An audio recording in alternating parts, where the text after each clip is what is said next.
मेरे दाएं, मेरे बाएं मेरे साथी शहीद हुए हैं। कईयों को चोट लगी, गोली लगी, बर्स्ट AK-47 के लगे। एक जगह तो अंतड़ी बाहर आ गई थी मेरे लड़के की, जवान की, और वो हाथ से बेचारा अपनी अंतड़ी खींच रहा था। ये भयावह दृश्य हमने देखे हैं। आपके ठीक सामने लेफ्टिनेंट जनरल मेहता साहब हैं, वो पैरा ट्रूपर्स हैं। पैरा ट्रूपर्स को उनकी एक रस्म होती है, एक उनकी ड्रिल होती है।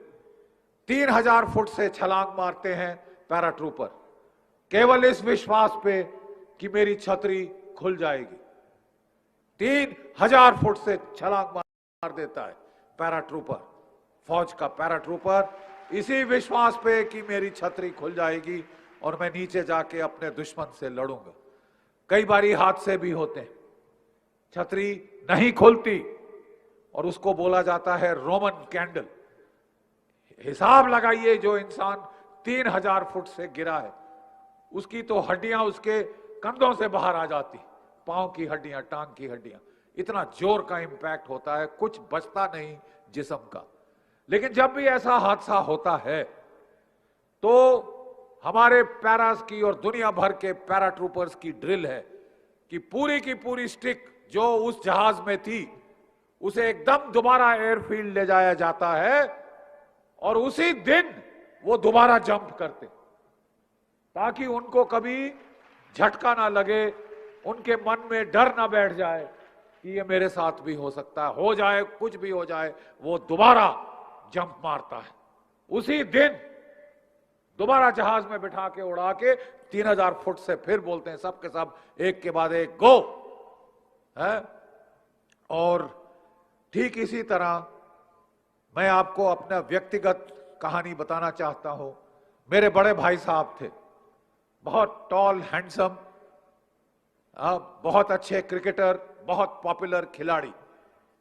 वो सेना में भर्ती हुए और सन 1965 में वो 11th battalion Jammu and Kashmir rifles में कैप्टन थे और बहुत अच्छा कर रहे थे, बहुत होनहार थे, काफी उम्मीद थी कि वो ऊपर जाएंगे। 1965 के युद्ध में हम लोग, सितंबर का महीना था, पूरी खानदान, पूरा घर चिंतित था। रोज रात को, उन दिनों टीवी शीवी नहीं होता था, हम लोग रेडियो ऑन करके बैठ के सुनते रहते थे। तो वो मेरे पिताजी को भजन सुनने का बहुत शौक था, तो मेरे भाई साहब जो थे वो मेरे पिताश्री के लिए एक टेप रिकॉर्डर लाए थे, उन दिनों का छोटा टेप रिकॉर्डर स्पूल वाला। तो उस पे बैठ के खबरें सुनने के बाद वो भजन सुन रहे थे। एकदम से बाहर आवाज आई, पोस्टमैन, और वो बाहर दौड़े हुए, वो बाहर गए और वो दौड़ते हुए अंदर आए और ऐसे मत्थे पे हाथ मारा और सबसे पहले वो टेप रिकॉर्डर बंद किया और वो सिर पकड़ के बैठ गए, कुछ नहीं बोले। तो मैं हैरान हो गया। मैंने कहा, मेरी माँ आई, बोले क्या हो गया, वो बात नहीं कर रहे। तो मैं उनके पास गया, पिताजी क्या हुआ क्या? तो माता ने पूछा कि क्या कोई खबर रेडियो पे तो नहीं आई ऐसी? मैं कहा नहीं, रेडियो पे तो खबर ठीक थी, कुछ ऐसा नहीं था। तो फिर उनसे पूछा क्या है, तो उन्होंने मेरे को वो टेलीग्राम थमा दिया। Regret to inform you that your son EC so and so killed in action। बस, आपका बेटा शहीद हो गया, हमें खेद है आपको इन्फॉर्म करते। मतलब ये एक इतना सा गुलाबी टेलीग्राम के ऊपर एक लाइन आती है और वो एक जिंदगी खत्म कर जाती है। बहुत रोना धोना हुआ, सारे जो नेता गण थे कहां कहां के, वो हमारे घर पहुंच गए। ठीक है साहब, लेकिन आप जानते हैं हमारे जैसे वर्दी वाले, कोई भी रंग हो वर्दी का, खाकी, नीला, हरा, सफेद, कैमोफ्लेज पैटर्न, सब जानते हैं कि जिस साल शहादत होती है, जिस महीने शहादत होती है, तो पूरी दुनिया आपके घर टूट आएगी। हर कोई जताने आएगा कि साहब मैं वहां था, मैं वहां गया। और उस दिवाली हमारे घर बिल्कुल अंधेरा था, ना कोई आगे पूछने वाला, ना कोई पीछे पूछने वाला। होली में हम लोग चुपचाप बैठे थे। ये हम फौजियों की, वर्दी वालों की फितरत है। कोई बात नहीं। उसी साल 65 में मेरे बड़े भाई साहब शहीद हुए और 66 में बच्चों मैंने चुपचाप से बगैर मां बाप को बताए अपना एनडीए का एंट्रेंस टेस्ट के लिए मैंने भर के फॉर्म भेज दिया। उसी अगले साल सितंबर 1965 में भाई साहब की शहादत हुई थी। अगले साल हमने वो भर के भेज दिया। और जब रिटन एग्जाम का टाइम आया तो मैंने बोला मैं दोस्त को मिलने जा रहा हूं। मैंने वैसे झूठ नहीं बोला, मैं फौज में दोस्तों को मिलने तो जा रहा था। तो मैं दिल्ली जाके इम्तिहान दे आया और जब वापस आया तो मैं रिटन में थ्रू हो गया। तो बच्चों मेरे को उस वक्त बताना पड़ा घर में कि अब मेरा एसएसबी का टाइम आया और एसएसबी का कॉल आया मैसूर में। तो मतलब वहां ये भी नहीं सट्टा मार सकते थे कि मैं दोस्त को मिलने जा रहा हूं, क्योंकि मैसूर में मेरा कोई दोस्त नहीं था उस वक्त। और हम वहां गए तो जब फादर को पता चला तो वो तो बरस पड़े। वो बोले यार मेरे खानदान ने ठेका ले रखा है कि एक के बाद एक हम अपने लड़के भेजें मरने के लिए, और खानदान खत्म हो गए क्या? उनके लड़के नहीं है ये वो। मैंने कहा पिताजी मैं और खानदानों से मुझे क्या लेना, मैं तो फौज में जा रहा हूं। बोले क्यों? मैंने कहा क्योंकि मेरे भाई की लाश की दुर्गति हुई है और जिस सिपाही के साथी की या भाई के लाश की दुर्गति हो उसके लिए अनिवार्य है कि वह बदला ले अपने दुश्मनों से। मैंने कहा आप मेरी किस मुंह से चिता जलाएंगे जब तक हम अपने माथे पे ये लगा कलंक नहीं हटाएंगे कि हमारे भाई की लाश के साथ दुर्गति करी, चीथड़े उड़ गए उस लाश के। तो साहब मैं अपने रिटन एग्जाम के लिए गया, ठीक है साहब, और वो पास हो गया। अब वो एसएसबी के लिए जाना था। तो फादर बहुत विचलित हुए। उन्होंने बोला अच्छा ठीक है, मैं पढ़ाई लिखाई में बहुत अच्छा था, मैं ज्यादातर टाइम लाइब्रेरी में गुजारता था, मेरे कपड़ों पे स्याही लगी रहती थी वो टर्नआउट भी ठीक नहीं होता था। तो फादर ने बोला तू तो फौज में भर्ती हो ही नहीं पाएगा, तू सिलेक्ट नहीं होगा, तू कर ले कोशिश। वो चाहते थे कि मैं आईएएस में जाऊं, मैं बाबू बनूं, मैं अच्छी नौकरी करूं, सेक्रेटरी बनूं कहीं। तो उन्होंने बोला तू जा, तू होगा नहीं, लेकिन और तेरा अच्छा है तेरा ड्राई रन हो जाएगा आईएएस की इम्तिहान के लिए। और हर एक बाप को शौक होता है अपने अपने बेटों से। तो उनका सोच था कि मैं आईएएस के इम्तिहान में थ्रू होके सेक्रेटरी बनूंगा, एक बेटा आईएएस में भेजेंगे, तो तू पास ही नहीं होगा। जब बच्चों रिजल्ट आया तो मैं पूरे इंडिया में ऑल इंडिया मेरिट लिस्ट में नंबर 2 था।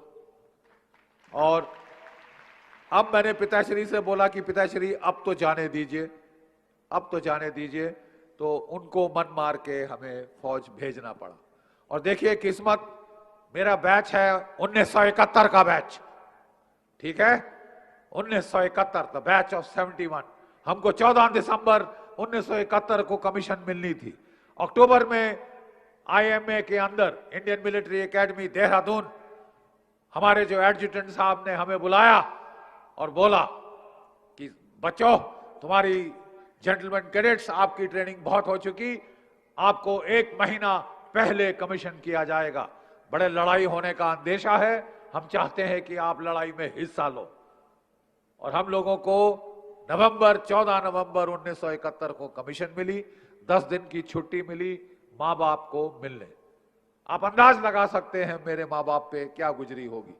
अभी कुछ साल पहले उनका बड़ा बेटा 1965 के युद्ध में शहीद हुआ था और उसके ठीक 6 साल बाद उनका दूसरा बेटा युद्ध में जा रहा था। तो खैर उन्होंने कुछ नहीं कहा, भगवान के भरोसे छोड़ दिया। और माँ ने भी कहा बेटा आशीर्वाद, इससे ज्यादा हम कुछ नहीं कह सकते, अपना फर्ज करो, go and do your duty. हम लोग रेलवे स्टेशन पे उतरे और हमारे जवान वहां खड़े थे, उनके कंधों पे बंदूकों पे संगीन लगी हुई थी बगैर स्कैबर्ड के और चमचमा रही थी वो सर्दी की धूप में, ठीक है साहब। और सील हेलमेट सबने डाली हुई थी, पूरा सिलीगुड़ी रेलवे स्टेशन भरा हुआ था इन लोगों से। और हम जैसे ही उतरे तो हम कोई 20-25 थे मेरे बैच के, हम एक दूसरे को गले मिल रहे थे कि शायद आखिरी बार मिल रहे हैं। लेकिन साहब उस वक्त हमारे जवान आए, बोले साहब जल्दी करो, पलटन तो बांग्लादेश में है, ये बाद में मिल लेना। बोले सामान, बोले साहब सामान आ जाएगा, ये स्टील हेलमेट पकड़ो और ये है आपकी स्टैंड मशीन कार्बाइन, इसका साहब वो स्कैबर्ड उतार लेना, कहीं भी रास्ते में जरूरत पड़ सकती है। अपनी सर्विस की पहली रात हम लोग लड़ाई में थे, मेरे कितने सारे साथी शहीद हुए, कितनों की टांगें गई, कितनों के हाथ गए, प्लास्टिक की टांग पे लंगड़ा थे चलते हैं वो आज। लेकिन बच्चों, हमको बड़ा फख्र है कि मात्र 13 दिन में हमारी फौजों ने पाकिस्तान के 2 टुकड़े कर दिए थे, 2 टुकड़े कर दिए थे पाकिस्तान के। हमारी फौजें 3 तरफ से बढ़ती हुई 550 किलोमीटर का लंबा फासला पार करती हुई 4-5 महानदियां पार करी, गंगा, पद्मा, ब्रह्मपुत्रा, 6 से 8 किलोमीटर चौड़ी नदियां हेलीकॉप्टरों से पार करी। हमारे छाता सैनिक पैराट्रूपर्स तांगेल पे उतारे गए। मेरा बैचमेट था 2nd लेफ्टिनेंट लाली गिल, उसने कभी लड़ाई में, उसने कभी जंप नहीं किया था, पैरा ट्रेनिंग ही नहीं हुई थी। और उसको बोला गया, और वो वहां पे जब पलटन जा रही थी तो सीओ ने बोला तूने तो पैरा जंप नहीं किया है, ट्रेनिंग नहीं की है, लाली गिल तुम नहीं जाओगे। कोई और होता तो बोलता हाँ चलो यार खैर मनाई, घर जान बची तो लाखों पाए, घर के बुद्धू घर को आए। लेकिन वो लड़का 21 साल से भी कम उम्र, वो अपने सीओ के पास गया, बोला सर आपको मुझ में विश्वास नहीं, क्या हुआ अगर मैंने पैरा ट्रेनिंग नहीं करी, लेकिन मैं कूदूंगा लड़ाई के मैदान में, sir I will not let my battalion down. आप बताइए सर, मैं कैसे अपने जवानों के आंखों में आंखें डाल के देखूंगा अगर वो बोले कि साहब आप तो लड़ाई से पीछे हट गए थे। मैं पीछे हटने का लाछन नहीं लेना चाहता सर, मैं कूदूंगा, कुछ नहीं होगा मुझे। तो उसने बोला okay Lali, okay son, you will jump. और पहला जंप अपनी जीवन का, बगैर ट्रेनिंग के, बगैर कुछ, लोगों ने उनको समझाया और वो जहाज से 3000 फुट से छलांग मारी, और जब वो नीचे उतरे तो सही सलामत और लड़ाई में बड़ा बखूबी से हिस्सा लिया। तो ये हम फौजियों की फितरत है कि जब भी कोई दिक्कत आती है, युद्ध में नुकसान होता है, तो फौज कभी रुकती नहीं, फौज चलती जाती है, फौज हमले में लगी रहती है। और इसीलिए हमने स्वामी जी से निवेदन किया कि स्वामी जी आप ये धर्म युद्ध नहीं छोड़िए। ये हर साल गुजरात की पावन भूमि में एक यज्ञ होता है, एक हवन होता है देश की एकता का। और कहां से, लद्दाख से बच्चे आए हैं, तमिलनाडु से बच्चे आए हैं, गुजरात के बच्चे हैं, पंजाब, कश्मीर, बंगाल, पूरे देश भारतवर्ष से यहां बच्चे एकत्रित होते हैं हर साल। और इस साल भी नुकसान के बावजूद आप यहां आए हैं, जैसे कि फौजें वापस मैदान जंग में आती हैं, चाहे